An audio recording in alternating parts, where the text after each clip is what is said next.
നമസ്കാരം സുഹൃത്തുക്കളെ. ഇസ്രായേൽ തോൽവിയിലേക്കോ? അമേരിക്കയുടെ വിയറ്റ്നാം യുദ്ധം പോലെ ഇസ്രായേല് തോറ്റോടി പിന്മാറേണ്ടി വരുമോ ഗാസയെന്ന്? ഇറാന് വിറപ്പിച്ചു ഹിസ്ബുള്ള ഹൂതികളെ വരുതിയിലാക്കിയ ഇസ്രായേലിന് എവിടെയാണ് അടിപറ്റിയിരിക്കുന്നത്?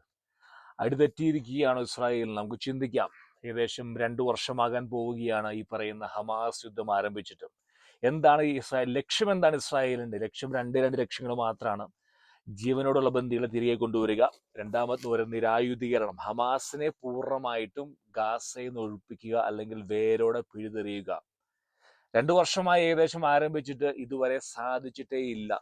ഓക്കെ, പകുതി പേരെ കൊണ്ടുവന്നു, ഇനിയുമുണ്ട് 10-25 പേര് ടണലുകളിൽ. ഓക്കെ, ഇസ്രായേലിനെതിരെയുള്ള വികാരം ഉയരുകയാണ് ലോക സമൂഹത്തിൽ. ഓക്കെ, പല രാജ്യങ്ങളും മുന്നോട്ട് വരികയാണ്. 28ഓളം രാജ്യങ്ങൾ ബ്രിക്സ് സമ്മേളനത്തിന് പോലും ഇസ്രായേലിനെതിരായിട്ട് പ്രമേയം പാസാക്കി. ഇന്നലെ ന്യൂസിലാൻഡ് തിരിച്ചു വന്നു. ന്യൂസിലാൻഡ് പറയുന്നു, സ്പെയിൻ പറയുന്നു, ഫ്രാൻസ് പറയുന്നു, ജർമ്മനി പറയുന്നു പിന്മാറുക.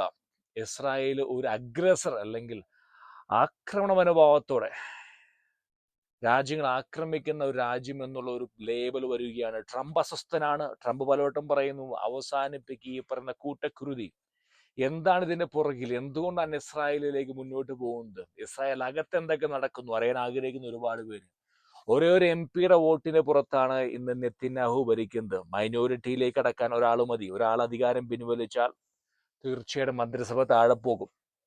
അത്രയധികം പ്രശ്നങ്ങൾ. IDF ഒരുപാട് പ്രശ്നങ്ങളുണ്ട്. ആയിരക്കണക്കിന് പട്ടാളക്കാർ മരിച്ചു വീഴുന്നു ഗാസയിൽ ഗറില്ല യുദ്ധം മൂലം. ഓക്കെ, അംഗബലം കുറയുന്നു. കൂടുതൽ ആളുകൾ ആവശ്യപ്പെടുന്നു. IDF സന്നദ്ധമായി പ്രവർത്തിക്കാൻ താല്പര്യമുള്ള ആളുകൾ അവകാശപ്പെടുന്നു. ഈ പറഞ്ഞ ആക്റ്റീവ് ഡ്യൂട്ടിന്ന് തിരിച്ചു വരുന്ന പട്ടാളക്കാർ ആത്മഹത്യ കൂടുന്നു. ഇന്നലെ പോലും ഒരു ആക്റ്റീവ് ഡ്യൂട്ടിയിലുള്ള ഒരു സൈനികൻ ആത്മഹത്യ ചെയ്തിരിക്കുകയാണ്. ചെറുപ്പക്കാരനാണ്, 25 അല്ലെങ്കിൽ 30 വയസ്സേ ഉള്ളൂ.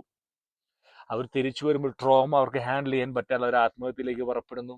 വലിയൊരു പ്രശ്നമാണ്. സൈക്കോളജിക്കൽ പ്രോബ്ലംസ് കൂടുന്നു സൈനികർക്കിടയിൽ. ജനങ്ങൾക്കിടയിൽ അക്ഷമരാണ് ജനങ്ങൾ. കാരണം എക്കോണമി താഴേക്ക് പോവുകയാണ്. ഈ പറയുന്ന സദേൺ ഗാസയിൽ നിന്ന്, ഈ പറയുന്ന ഈ ബോർഡർ ആയിട്ടുള്ള ഗാസയുടെ ബോർഡറിൽ താമസിച്ച ഇസ്രായേലികൾ അവിടുന്ന് പിന്മാറിയിട്ട് വർഷങ്ങൾ 2ആയി അവരവിടുന്ന് മാറി താമസിക്കുന്നു. തിരിച്ചു വരാൻ സാധിക്കുന്നില്ല. നെതന്യാഹു അവകാശപ്പെട്ട അല്ലെങ്കിൽ ഈ പറയുന്ന നടപ്പിലാക്കുമെന്ന് പറയുന്ന കാര്യങ്ങളൊന്നും നടക്കുന്നില്ല. അതായത് ഗാസയെ ഒഴിപ്പിക്കാൻ സാധിക്കുന്നില്ല, ഹമാസിനെ തോൽപ്പിക്കാൻ സാധിക്കുന്നില്ല, ബന്ദികൾ വരുന്നില്ല.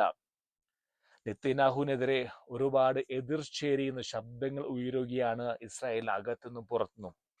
എന്താണ് ഇതിലേക്ക് നയിച്ച കാരണങ്ങൾ? നമുക്ക് ചിന്തിക്കേണ്ടിയിരിക്കുന്നത് ഏറ്റവും പ്രധാനപ്പെട്ട കാരണം എന്ന് പറയുന്നത് ജെനസൈഡ് എന്ന് പറയുന്ന കാര്യമാണ്. അതായത് ജെനസൈഡ്, കൂട്ടക്കുരുതി, ഗാസ ഇല്ലാതാക്കാൻ ശ്രമിക്കുന്നു. ഒരു കാര്യം വ്യക്തമാക്കി മനസ്സിലാക്കാം. ഇസ്രായേൽ ഒന്നാം നിര നേതാക്കന്മാരെ ഇല്ലാതാക്കി മാറ്റിയിരിക്കുകയാണ്. സിൻവർ സഹോദരന്മാര്, സിൻവറിന്റെ ഭാര്യയെ പറ്റി ഇന്നലെ ന്യൂസ് വന്നിരിക്കുന്നു. ആ പറയുന്ന സിൻവറിന്റെ ഭാര്യയെ രക്ഷപ്പെട്ട് വിലയേറിയ ബാഗുകളുമായി രക്ഷപ്പെട്ടു. ടർക്കിയിൽ പോയി വേറെ വിവാഹം കഴിച്ചു എന്ന് പറയുന്നു. ഒന്നും തെറ്റായ കാര്യമൊന്നുമല്ല, വിവാഹം കഴിക്കട്ടെ. പക്ഷേ ജനങ്ങളെ, ഈ പറയുന്ന പാലസ്തീൻ ജനങ്ങളെ കൊല്ലാൻ വിട്ടുകൊടുത്തിട്ട് നേതാക്കന്മാരും ഭാര്യമാരും രക്ഷപ്പെട്ടിരിക്കുന്നു. പലർക്കും വരെ മുകളിലേക്ക് അയച്ചു.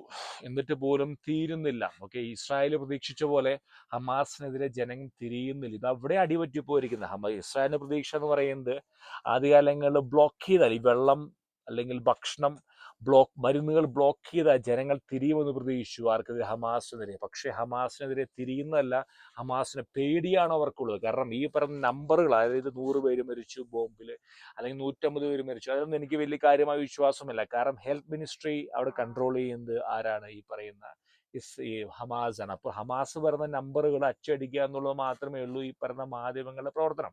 BBC, അൽ ജസീറ, സീനനൊക്കെ അവർ വിളിച്ചു ചോദിക്കും ഹമാസിന്റെ സ്പോക്സ് പേഴ്സൺ, ഇന്ന് എത്ര പേര് മരിച്ചു? ഇന്നൊരു 100 പേര് മരിച്ചു. ഇതാണ് രീതി എന്ന് പറയുന്നത്, അല്ലാതെ വേറെ കഥയൊന്നുമല്ല. ഈ പറയുന്ന ഭക്ഷണ വിതരണത്തിലെ ക്രമക്കേട്, അതായത് ഭക്ഷണം കിട്ടാതെ കുട്ടികൾ മരിക്കുന്നു. അതായത് പലരും പറയുന്ന അസ്ഥികൂടങ്ങളായി പലരും അവിടെ കാണാൻ സാധിക്കും. പല ചിത്രങ്ങളും പുറത്തു വരുന്നു. എന്താണ് കാരണം? ഇസ്രായേൽ പറയുന്നു ഞങ്ങൾ ഭക്ഷണം വിതരണം ചെയ്യാൻ തയ്യാറാണ്. ഒരു ഏജൻസി ഉണ്ട് എന്ന് പറയുന്നത്, ഗാസ ഏജൻസി പോലെ ഒരു ഏജൻസിയാണ്. അവരാണ് ഈ പറയുന്ന ഭക്ഷണം വിതരണം ചെയ്യാൻ ഏൽപ്പിച്ചിരിക്കുന്നത്. എയ്ഡ് വർക്കേഴ്സ്, ഇസ്രായേൽ പറയുന്നു എയ്ഡ് വർക്കേഴ്സ്, സന്നദ്ധ പ്രവർത്തകർ ഭക്ഷണം വിതരണം ചെയ്യുമ്പോൾ വാങ്ങാൻ വരുന്ന പാലസ്തീനികളെ ഹമാസ് വെടിവെച്ച് ഓടിക്കുക എന്ന് പറയുന്നത്. കാരണം എന്തുകൊണ്ടാണ്? ജനവിരുദ്ധം, അതായത് ഈ പറയുന്ന ലോകം മുഴുവൻ ഈ പറയുന്ന ചിത്രങ്ങളെ പ്രചരിക്കണം. എന്തിന്? ഈ ഇസ്രായേൽ ഒരു അഗ്രസറാണ് തെളിയിക്കാനായിട്ട്. എന്നാൽ മാത്രമേ ഈ പറയുന്ന പ്രൊപ്പഗണ്ട അല്ലെങ്കിൽ ഈ പറയുന്ന പ്രതിച്ഛായ ഇല്ലാതാക്കുള്ളൂ. ഇത് തന്നെയാണ് ഇന്ത്യക്കെതിരെ സംഭവിക്കുന്നത്. ഇന്ത്യ ഒരു അഗ്രസർ നേഷനാണെന്ന് വരുത്തി തീർക്കാൻ പാകിസ്ഥാനും ചൈനയും ശ്രമിച്ച കാര്യങ്ങളെ പറ്റി എല്ലാവർക്കും അറിയാലോ. നമ്മുടെ റിസോഴ്സിന്റെ 20% നമ്മൾ യൂട്ടിലൈസ് ഈ മിസ് പ്രൊപ്പഗണ്ടയെ ഹാൻഡിൽ ചെയ്യാനാണ്. ഇന്ത്യ ഒരു അഗ്രസർ, ഇന്ത്യയാണ് ആക്രമിച്ചത്, പഹൽഗാം വെറും നുണക്കഥ എന്ന് പറഞ്ഞുകൊണ്ട് പറിച്ചുവിട്ട ന്യൂസുകളാണ് വെസ്റ്റേൺ മീഡിയ. അവരിനാണ് ഈ പറയുന്ന ഇസ്രായേൽ എന്ന് പറയുന്ന അഗ്രസർ. പക്ഷെ യഥാർത്ഥ സംഭവം നമുക്ക് ആർക്കും അറിയില്ല. വാർ സോണിൽ നിന്ന്, യുദ്ധമുഖത്ത് നിന്ന് ഒരിക്കലും സത്യം പുറത്തു വരില്ല. സ്പെസിഫിക്കലി ഈ കൺട്രോൾ ബൈ ഹമാസ് ആണ് കൺട്രോൾ ചെയ്യുന്നതെങ്കിൽ, ഞാൻ പൂർണ്ണമായിട്ടും ഇസ്രായേൽ അനുകൂലിക്കോ പ്രതികൂലിക്കോ അല്ല പറയുന്നത്. ഗാസയിൽ പ്രശ്നങ്ങളുണ്ട്. ഓക്കെ, സാധാരണ ജനങ്ങൾ പട്ടിണിയാണ്, മരിക്കുകയാണ് ഓരോ നിമിഷവും ഓരോ കുട്ടികളും. ഞാൻ അതിലേക്ക് എതിർക്കുന്ന ഒരു വ്യക്തിയാണ്. പക്ഷെ സൊല്യൂഷൻ എന്താണ്? ആർക്കാണ് ഇതിന് സൊല്യൂഷൻ കണ്ടുപിടിക്കാൻ സാധിക്കുക? ഹമാസിനെ നിരായുധീകരണം. അത് മാത്രമേ സൊല്യൂഷനുള്ളൂ. ഹമാസിനെ പുറത്താക്കുക. പക്ഷെ ഹമാസിനെ പുറത്താക്കാൻ ജനങ്ങൾ തയ്യാറാവുന്നില്ല. കാരണം അവർക്കറിയാം ഹമാസിനെ പുറത്താക്കിയാൽ നാളെ ഒരു പക്ഷെ അവരുടെ അസ്തിത്വം ചോദ്യം ചെയ്യപ്പെടും. കാരണം ഈ പറയുന്ന പാലസ്തീനികളെ ഏറ്റെടുക്കാൻ ഒരു രാജ്യവും തയ്യാറല്ല. ഇവർ ജോർദാനിൽ കുറെ കാലം പോയി എതിർത്തു.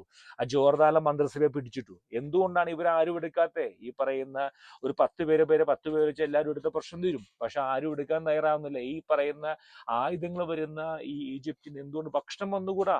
എന്തിനു വേണ്ടി ഈ പറയുന്ന ഇസ്രായേൽ ബോർഡറിൽ മാത്രം ഫോക്കസ് ചെയ്യുന്നു? കൊടുത്തു വിട്ടുകൂടെ ലക്ഷക്കണക്കിന് ഭക്ഷണം ഇവിടുന്ന് ഈ പറയുന്ന ഈജിപ്ത് ബോർഡറിൽ നിന്ന് അമേരിക്കയിലേക്ക് ട്രില്യൺസ് ആണ് കൊടുത്തിരിക്കുന്നത്. ആര്? സൗദിയും ഖത്തറും. ആ ഖത്തറിന് ഒരു ശതമാനം പോലും വേണ്ടല്ലോ. ഒരു വണ്ടി വിട്ടാൽ പോരെ ഈജിപ്ത് ബോർഡറിൽ നിന്ന്? വിടില്ല അവര്. കാരണം അവർക്ക് എന്താണ് ആഗ്രഹം?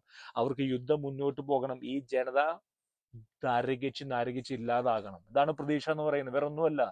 ഈ പറയുന്ന ഇസ്രായേലിനെ ഒരു അഗ്രസർ നാഷനാക്കി മാറ്റുക, ഇസ്രായേലിനെ ഈ പറയുന്ന പുകച്ച് അല്ലെങ്കിൽ വെടക്കാക്കി തനിച്ചാക്കി വെടക്കാക്കുക, ആ ഒരു അവസ്ഥയിലേക്ക് എത്തിച്ച് ഹമാസും അവിടെ കിടന്ന് മരിച്ച് പോരാടി മരിക്കണം. ഇസ്രായേൽ ലക്ഷ്യം എന്ന് പറയുന്നത് ഈ ജനങ്ങൾ തിരിയുമെന്ന് പ്രതീക്ഷിച്ചു. പക്ഷെ നടന്നില്ല.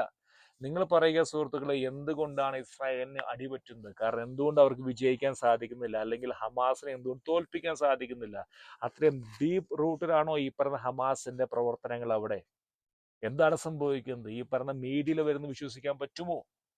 നിങ്ങൾ പറയുക ഇന്നത്തെ കേരള മാധ്യമങ്ങളൊക്കെ പാലസ്തീനെ പറ്റി മാത്രം പറയുന്നു. എന്തുകൊണ്ട് ഡ്രൂസുകളെ പറ്റിയും അല്ലെങ്കിൽ ആഫ്രിക്കയിൽ കൊല്ലപ്പെടുന്ന മറ്റു മതസ്ഥരെ പറ്റിയും ബംഗ്ലാദേശിൽ കൊല്ലപ്പെടുന്ന ഹിന്ദുവിനെ പറ്റിയും സംസാരിക്കുന്നില്ല മലയാള മാധ്യമങ്ങൾ? എന്തുകൊണ്ട് ഒരു പ്രദേശ ആളുകൾ മാത്രം ടാർഗറ്റ് ചെയ്യുന്നു?